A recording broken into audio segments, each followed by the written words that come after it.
मोर मनत भेदभाव नाय ओ अल्लाह मोर मनत भेदभाव नाय हिंदू की मुसलमान एके अल्लाहर फरमान मोर मनत भेदभाव नाय आमी কৈছো যে আমাৰ মাজত আপুনি হিন্দু আপুনি মুসলমান এই বিভেদ আমাৰ মাজত নাই মোৰ যিজন লৰাই গাড়ী চলায় সেইজন মোৰ লৰাও মুসলমান লৰা কিন্তু কেতিয়া পৰা ভেদভাৱটো আনি দিলে যেতিয়া পৰা বিজেপি আহিল বিজেপিয়ে ভেদভাৱ আহি দিলে মই প্ৰতিশ্ৰুতি দিব আহিছো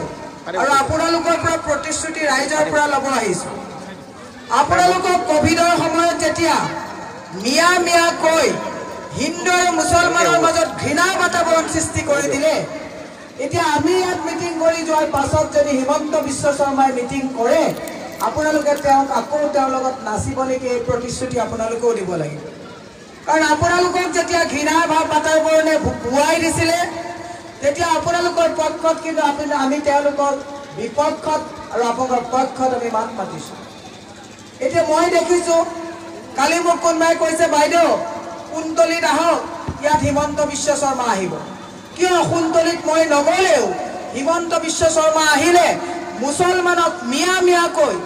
বাংলাদেশী সজায় মানুহৰ মাজত উজনি নামনিৰ মাজত ঘৃণা সৃষ্টি কৰা হিমন্ত বিশ্ব শৰ্মা কুন্তলি বা নিদানপুৰত আহিলে কিয় মুসলমান সম্প্ৰদায় ভোট দিব তাৰ উত্তৰ আপোনালোকেও আমাক দিব লাগিব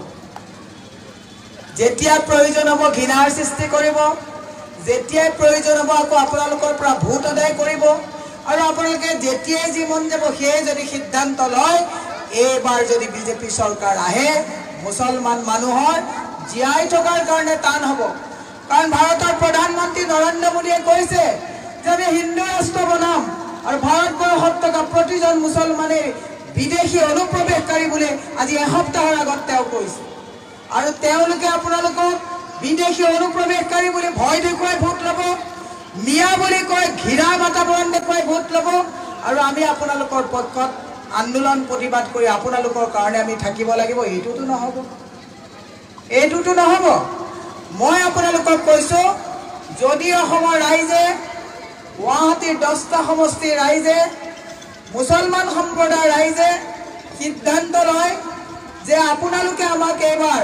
বিজেপিৰ এই উৎপীড়নৰ বিৰুদ্ধে বিজেপিৰ সাম্প্ৰদায়িকতাৰ বিৰুদ্ধে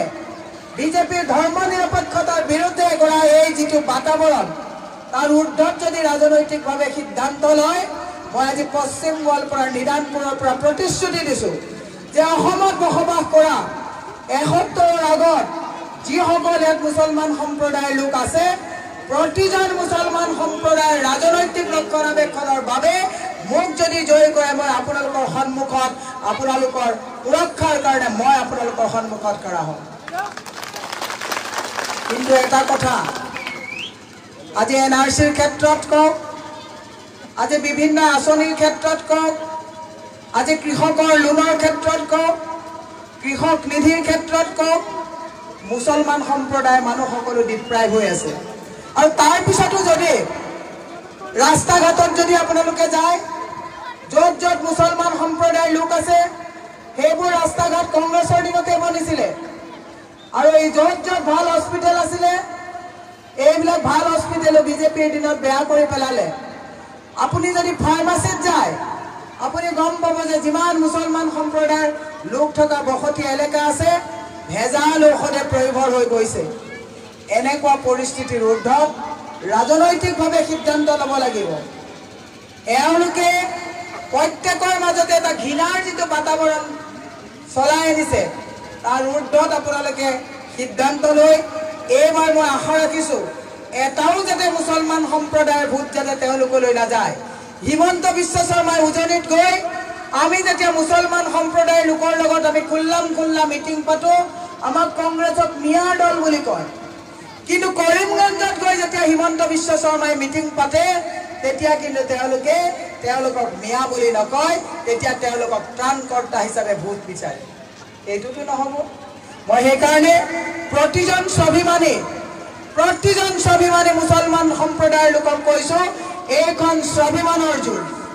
এইখন যে নিৰ্বাচন কংগ্ৰেছৰ নিৰ্বাচন নহয় প্ৰতিজন হিন্দু আৰু প্ৰতিজন মুসলমান শিখ ইসাই বৌদ্ধিষ্ট খ্ৰীষ্টিয়ান প্ৰতিজনৰ আত্মসন্মান আৰু স্বাভিমান বৰ্তাই ৰখাইছোঁ। আজি খ্ৰীষ্টিয়ানসকলক কৈছে গীৰ্জা ভাঙি দিব লাগে,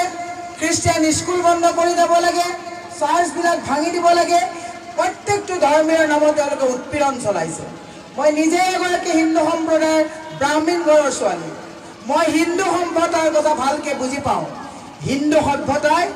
কোনো ধৰ্মক ঘৃণা কৰাটো শিকা নাই। মুছলমানৰ আপোনালোকৰ পুৰাণ চৰিপতো কৈছে কোনো ধৰ্মক কোনেও ঘৃণা কৰিব নালাগে। এই একেজন মুখ্যমন্ত্ৰীয়ে এটা সময়ত কয় যে ইছলাম শান্তি, আকৌ যেতিয়া বিজেপিৰ মিটিঙত যাই কয় ইছলামৰ সমান অশান্তি কোনো নাই। যোৱা 4 দিন আগত নৰেন্দ্ৰ মোদী ডাঙৰীয়াই কৈছে যে মুছলমানসকল অনুপ্ৰৱেশকাৰী হোৱাৰ পাছতো তেওঁলোকৰ মাতৃসকল হৈছে সন্তান জন্ম দিয়াৰ ফেক্টৰী। ইমান অপবাদ লৈও যদি আপোনালোকে বিজেপিক ভোট দিয়ে তেতিয়াহ'লে গোটেই সিদ্ধান্ত আপোনালোকৰ ওপৰতে এৰি দিছোঁ। মই সেই দীঘলীয়া নকৰি নামাজৰ সময় হৈছে, ৰাইজৰ পৰা দোৱা বিচাৰিছোঁ। মই আপোনালোকক কৈছোঁ যে আমি খুল্লা হিন্দু মুছলমান একেলগে আমি ৰাজনীতি কৰোঁ। আমি বিজেপিৰ নিচিনা দিনত হিন্দুৰ কথা কৈ ৰাতি মনে মনে আমি মুছলমানৰ লগত মিলা জিলা নকৰোঁ। আমি দিনতো মুছলমান মানুহৰ লগত একে সম্পৰ্ক ৰাখোঁ, ৰাতিও আমি একে সম্পৰ্কই ৰাখোঁ। আমাৰ মাজত কোনো ভেদভাৱ নাই। সেয়ে মই আপোনালোকক হাত জোৰ কৰি কৰজোৰে মই আহ্বান জনাইছোঁ যে এক ভাল সমন্বয় বাৰ্তা ৰাখিবৰ কাৰণে হিন্দু মুছলমানৰ যাতে আমাৰ মাজত সম্প্ৰীতি বৰ্তাই ৰাখিব পাৰোঁ, ধৰ্ম নিৰপেক্ষ চৰিত্ৰটোক যাতে আমি বৰ্তাই ৰাখিব পাৰোঁ, সেয়ে মই আহ্বান জনাইছোঁ। আপোনালোকৰ পৰা দোৱা বিচাৰিছোঁ। আপোনালোকে আজি এটা দোৱা মোৰ নামতো কৰক, কংগ্ৰেছ দলৰ নামতো কৰক যে আপোনালোকে মোক জয়ী কৰি পঠাওক সংসদত বলিষ্ঠভাৱে। আপোনালোকে যাতে সসন্মানে আত্মসন্মানে অসমৰ ভূমিত যাতে আপোনালোকে বসবাস কৰি স্বাভিমানেৰে আপোনালোকে অসমীয়া হৈ জীয়াই থাকিব পাৰে, তাৰ কাৰণে প্ৰটেকশ্যনত মই আপোনালোকৰ সন্মুখত কৰা দিম। আপোনালোকে যোৱাবাৰৰ যিগৰাকী সাংসদ, সেইগৰাকী সাংসদেতো মুছলমানৰ ছাতেই নহয়। এতিয়া যিগৰাকী সাংসদ তেওঁতো কৈছে যে মোৰ সাংসদ হোৱাৰ কোনো কথা নাই, মই খালি নৰেন্দ্ৰ মোদীক তৃতীয়বাৰৰ কাৰণে প্ৰধানমন্ত্ৰী হ'ব বিচাৰিছোঁ। মোৰ পৰিকল্পনা বেলেগ। মই কৈছোঁ যদি আপোনালোকে মোক জয়ী কৰি পঠায়, অসমত থকা প্ৰতিটো জাতি জনগোষ্ঠী, হিন্দু মুছলমান শিখ ইছাই খ্ৰীষ্টিয়ান প্ৰত্যেকটো জাতি জনগোষ্ঠীয়ে যাতে স্বাভিমান বৰ্তাই নিজৰ ধৰ্মক সুৰক্ষা কৰি স্বাভিমানেৰে যাতে অসমৰ মাটিত নিশ্চিন্তভাৱে শুব পাৰে তাৰ ৰক্ষণাবেক্ষণৰ দায়িত্ব মই ল'ম বুলি প্ৰতিশ্ৰুতি দি আপোনালোকৰ সুস্বাস্থ্য আৰু দীৰ্ঘায়ু কামনা কৰি মই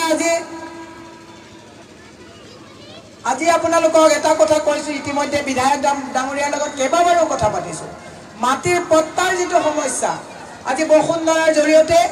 সকলো মানুহক পট্টাহীন কৰি ভূমিহীন কৰি উচ্ছেদ কৰি এওঁলোকে এটা উশৃংখল পৰিৱেশ কৰাৰ পৰিকল্পনা কৰিছে। এতিয়া 2 দিন আগত হিমন্ত বিশ্ব শৰ্মাই কৈছে যে মীৰা বৰঠাকুৰে যিমান প্ৰচাৰ কৰে কৰক, মই শেষৰ 2 ৰাতি খেলিম। এইবাৰ যদি শেষৰ হিমন্ত বিশ্ব শৰ্মাৰ 2 ৰাতিৰ লগত যদি আপোনালোকে নাচা আৰম্ভ কৰে, আপোনালোকক পট্টাহীনতাত কৰি আপোনালোকক ৰিফিউজিৰ নিচিনা এটা পৰ্যায়লৈ লৈ গুচি যাব। সেয়ে আমি কৈছোঁ যে অসমৰ যেতিয়া মুখ্যমন্ত্ৰী তৰুণ গগৈ ডাঙৰীয়া আছিলে, তেওঁ এটা কথা কৈছিলে যে অসমৰ ভূমিত বসবাস কৰা 71ৰ আগত অহা প্ৰতিজন নাগৰিকে ভূমিহীন যিসকল ব্যক্তি আছে, বানপানী গৰাখহনীয়াত যাৰ ভূমি নাইকিয়া হৈছে, প্ৰত্যেকজনকেই ভূমিৰ অধিকাৰ দিয়াৰ যিটো দায়িত্ব দি গৈছিলে তাক নস্যাৎ কৰি এওঁলোকে যিখন ভূমি নীতি আনিছে, আপোনালোকে এইবাৰ আমাক জয়ী কৰক। আমি যদি এইবাৰ সংসদত যাব পাৰোঁ, 26ত দিছপুৰত যেতিয়া গভৰ্ণমেণ্ট হ'ব, আমি যিকোনো কাৰণত আপোনালোকক ভূমিৰ অধিকাৰ ঘূৰাই দিবৰ কাৰণে আমি আইন প্ৰণয়ন কৰি আপোনালোকক ভূমিৰ অধিকাৰ দিয়াত আমি কৰ্তৃত্ব ল'ম। সেয়ে মই আপোনালোকক কৈছোঁ, চৰকাৰে যিদিনা বুলডোজাৰ আনিব, চৰকাৰে যিদিনাখন আপোনালোকৰ ওপৰত ঘৰত হাতুৰি লগাব, সেইদিনাখন মই আপোনালোকক কৈছোঁ আমাক খবৰ দিব, বুলডোজাৰ প্ৰথম আমাৰ বুকুত লাগিব, তাৰ পিছতহে প্ৰত্যেকজন মানুহৰ ঘৰত বুলডোজাৰ লগাব পাৰিব। আৰু কিমানখিনি ক্ষমতা আছে। শিলহাপুত যেতিয়া বুলডোজাৰ লগাইছিলে, প্ৰথম গৈ তাত খাৰা হোৱা মহিলাগৰাকী মই মীৰা বৰঠাকুৰ, আৰু বুলডোজাৰ তাত আমি বন্ধ কৰালোঁ। সেয়ে আপোনালোকক কৈছোঁ, আপোনালোকৰ হৈ মাত মাতিবৰ কাৰণে সংসদত বলিষ্ঠভাৱে অসমৰ ৰাইজৰ হৈ প্ৰতিটো জাতি জনগোষ্ঠীৰ হৈ মাত মাতিবৰ কাৰণে 7 তাৰিখে সদল বলে কৈ পৰিয়াল মিতিৰ কুটুম ইষ্ট বন্ধু বান্ধৱ সকলোৱে আপোনালোকে গৈ হাতৰ ছবিত ভোট দি জয়ী কৰক মই প্ৰতিশ্ৰুতি দিছো আপোনালোকৰ ভূমিৰ অধিকাৰ আপোনালোকৰ ধৰ্মীয় অধিকাৰ আপোনালোকৰ স্বাভিমান বৰ্তাই ৰখাৰ ক্ষেত্ৰত মই আপোনালোকৰ পৰিয়ালৰ এগৰাকী সদস্য হিচাপে আপোনালোকৰ সন্মুখত মই থিয় থাকিম এইখিনি প্ৰতিশ্ৰুতি দি আপোনালোকৰ পৰা দোৱা বিচাৰিছো মোৰ বিশ্বাস দোৱাই কাম কৰে আজি প্ৰত্যেকজন ইয়াত বহি থকা ব্যক্তিয়ে 1 মিনিটৰ কাৰণে হলেও মোৰ কাৰণে বা আমাৰ কাৰণে দোৱা কৰিব কংগ্ৰেছ দলৰ ঐক্য মঞ্চৰ কাৰণে দোৱা কৰিব আমাৰ বিধায়ক মহোদয় আছে তেখেতেও যাতে সৰ্বশক্তিৰে কাম কৰিব পাৰে দোৱা কৰিব তাৰে কামনা কৰি আপোনালোকৰ সুস্বাস্থ্য আৰু দীৰ্ঘায়ু কামনা কৰি মোৰ বক্তব্য মই ইমানতে সামৰি মাৰিছো জয় হিন্দ জয় অসম।